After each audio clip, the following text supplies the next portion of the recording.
The mess hall was packed.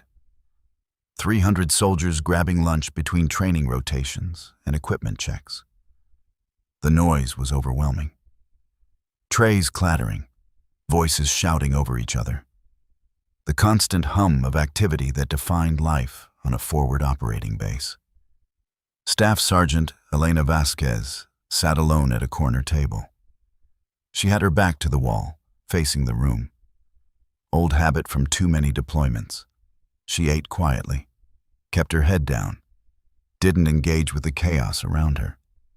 She was 32 years old, 5'6", lean build, dark hair pulled back in a regulation bun.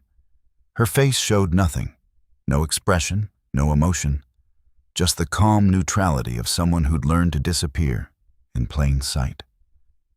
She'd been on this base for 3 weeks, reassigned after her last deployment.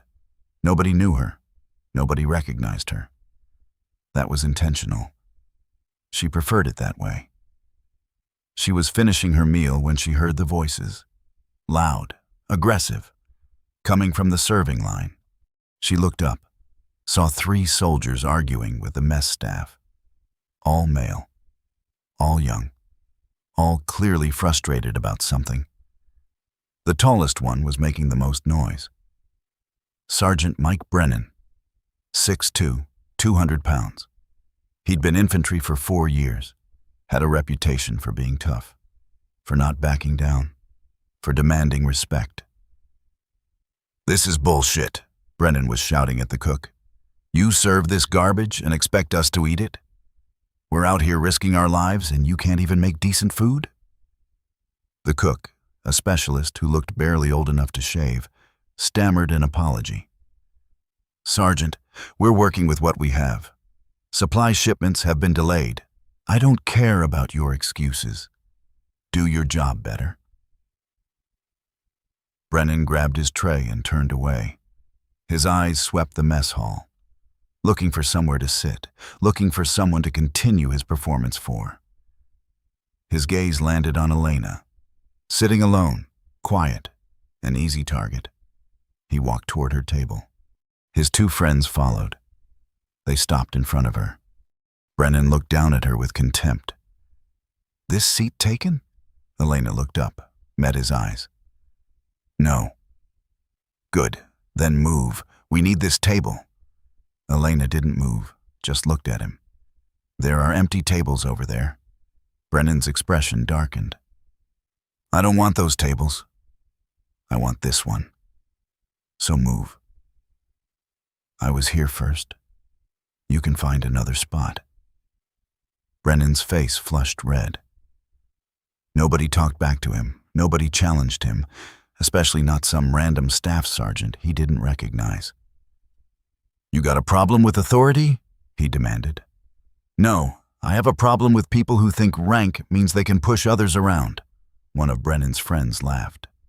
"Man, she's got you there." Brennan turned on him. "Shut up." Then back to Elena.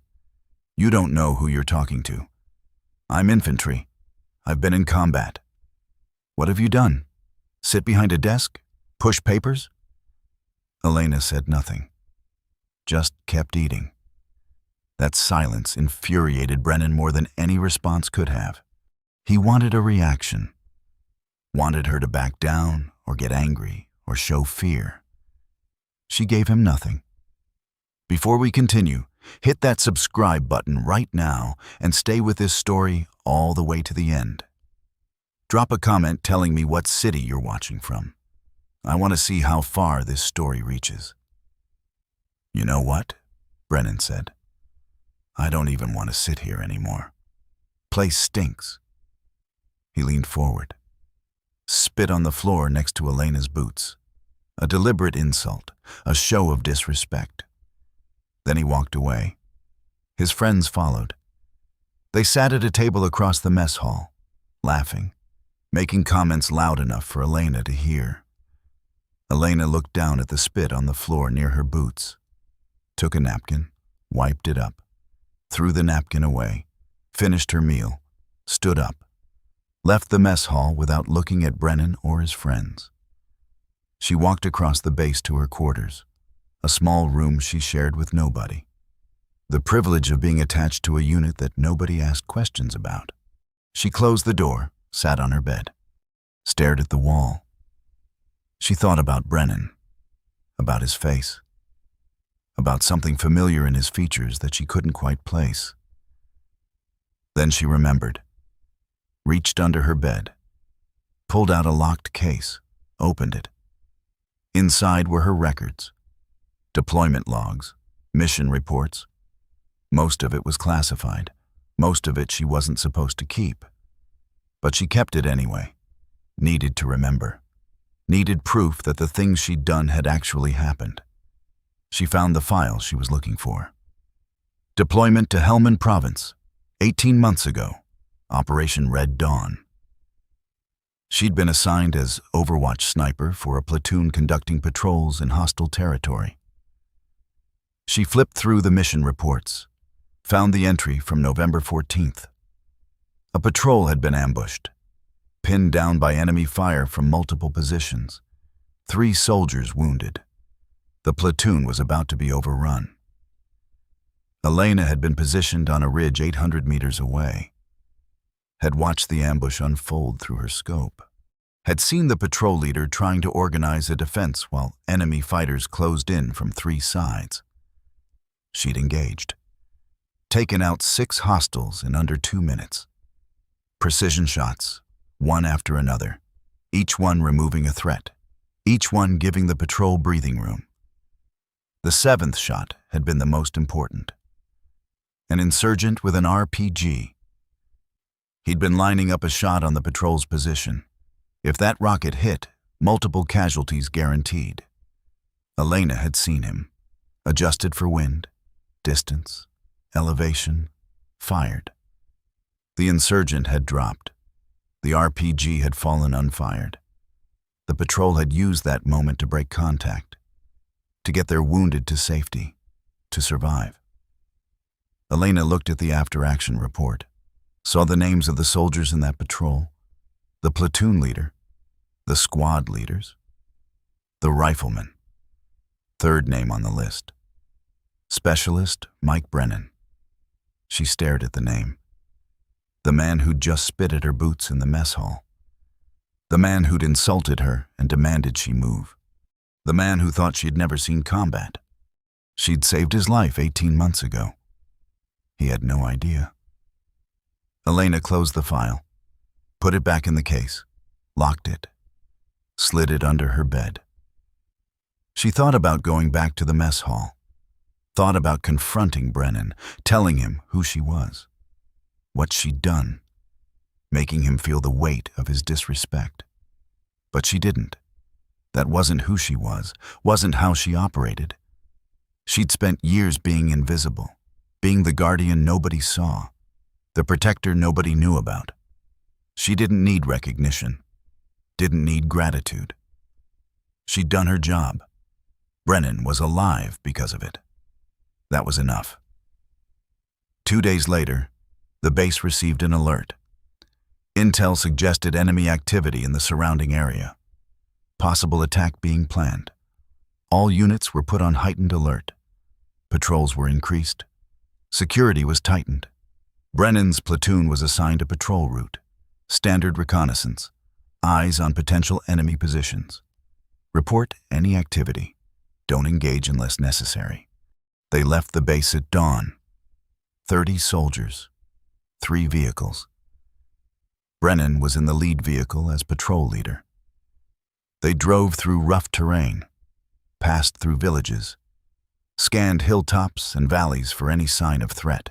What they didn't know was that Elena was out there too, positioned on a ridge overlooking their patrol route.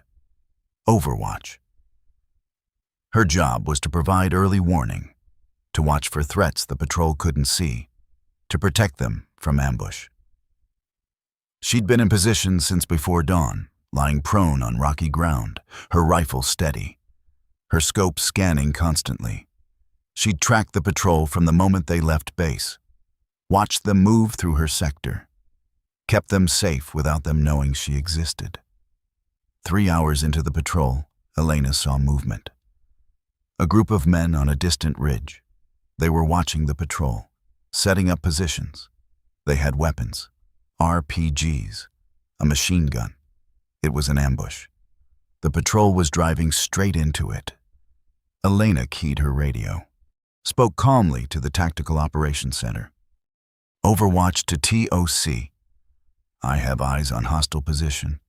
Grid coordinates follows. She rattled off the numbers. Approximately 8 fighters, armed with RPGs and crew-served weapon.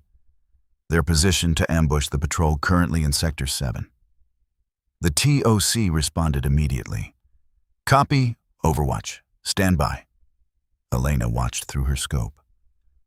The patrol was still moving, unaware of the danger.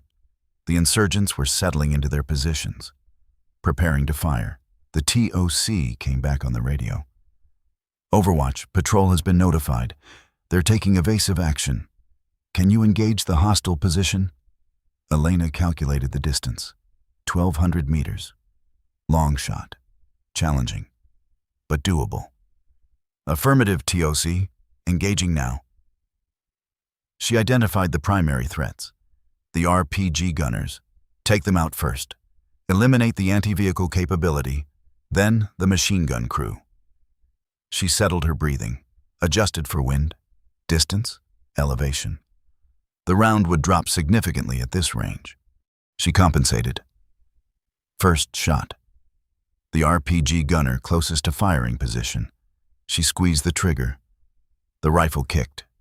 Through the scope, she saw the insurgent drop. The RPG fell unfired. The other insurgents realized they were being engaged, started looking for the shooter. Couldn't find her.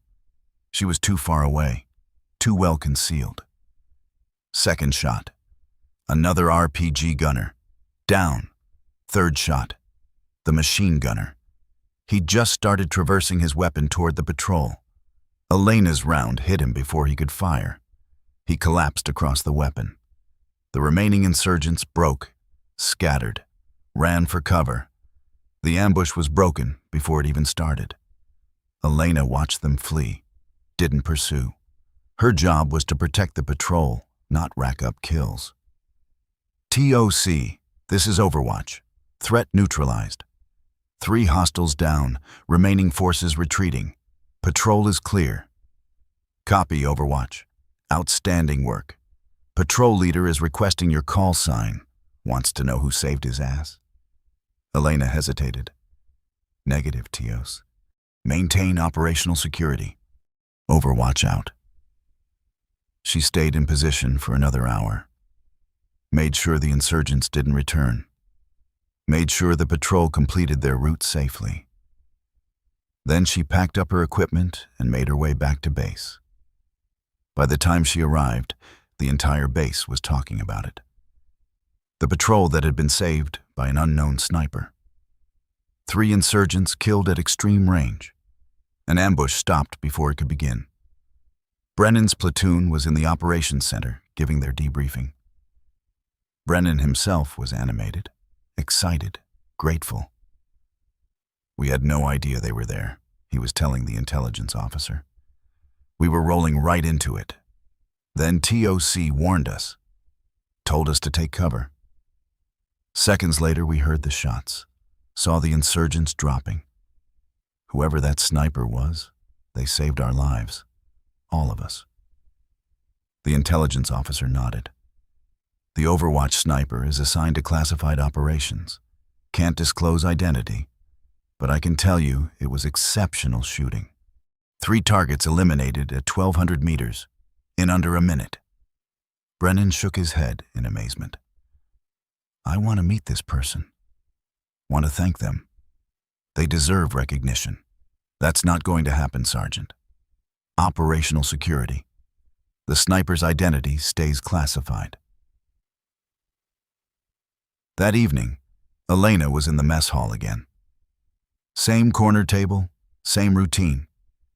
Eating quietly while the base buzzed with energy around her. Brennan entered with his platoon. They were in good spirits, celebrating their survival. They grabbed food and found a large table. Brennan was holding court. telling the story again, embellishing details. I'm telling you, those shots were impossible. 1,200 meters, 3 targets. Boom, boom, boom, like nothing I've ever seen. This sniper, whoever they are, is a legend. One of his soldiers asked, "Think it was a SEAL? Maybe, or Delta. Someone elite. Someone with skills we can't even imagine." Elena listened, felt a strange mix of emotions.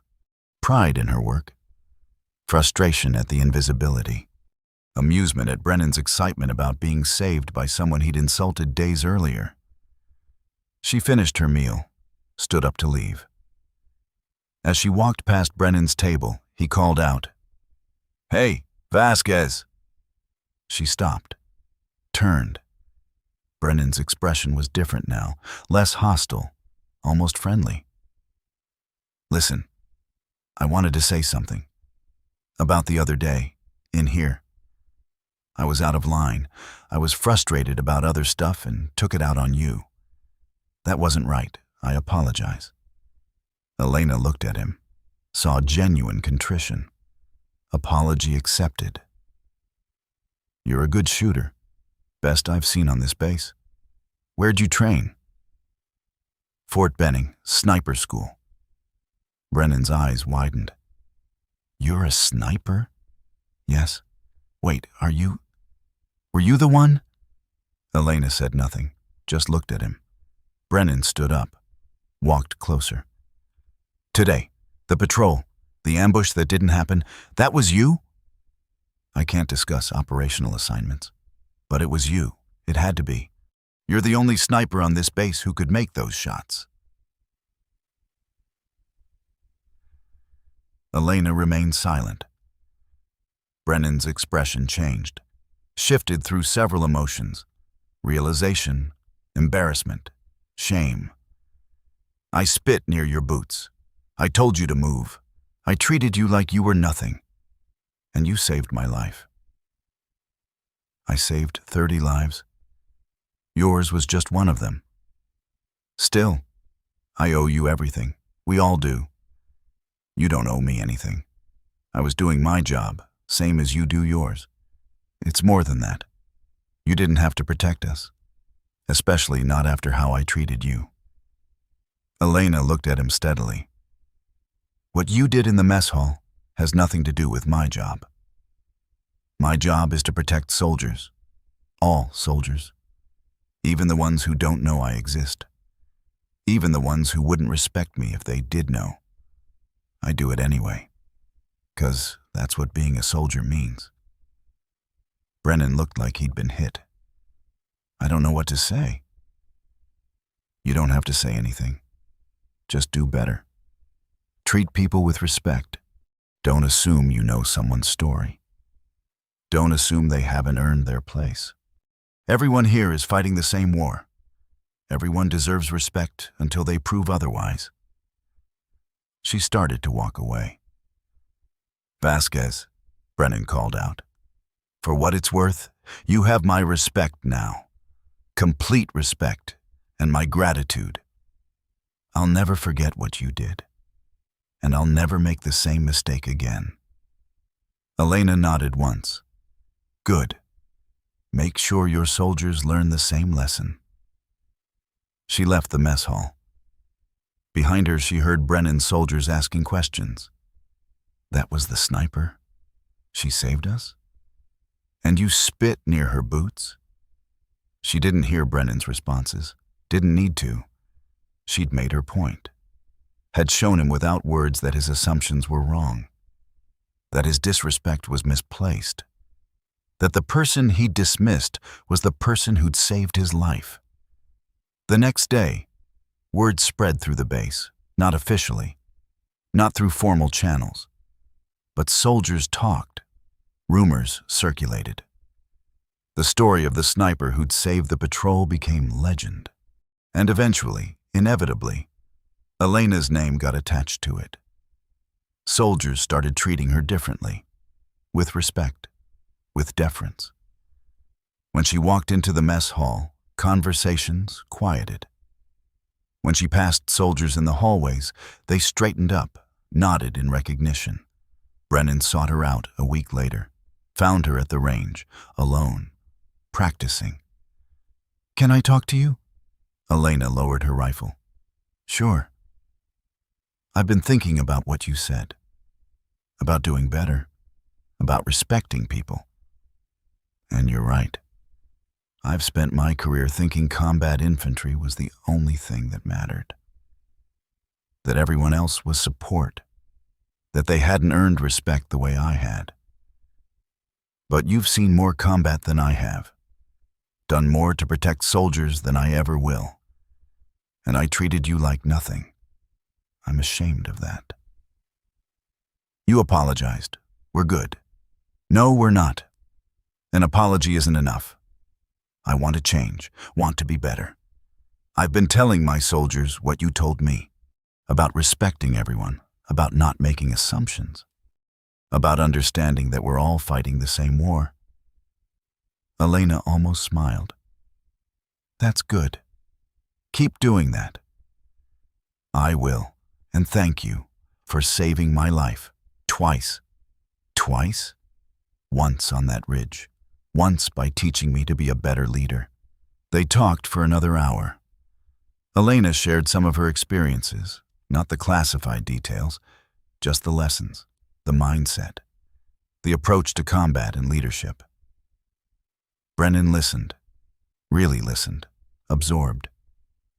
When they finished, Brennan stood to leave. "You know, I'm going to tell this story for the rest of my career. About the sniper I disrespected, who turned out to be the person who'd already saved my life once and was about to save it again. It's a good reminder to stay humble. Just make sure the lesson lands. That's all that matters." Brennan left. Elena returned to her practice. But something felt different.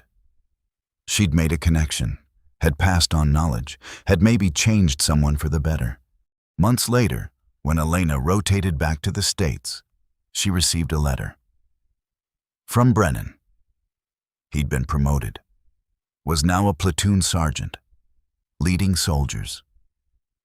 He wrote about how her lessons had changed his approach to leadership, how he treated his soldiers with respect regardless of their roles, how he'd become a better leader because she'd taken the time to teach him.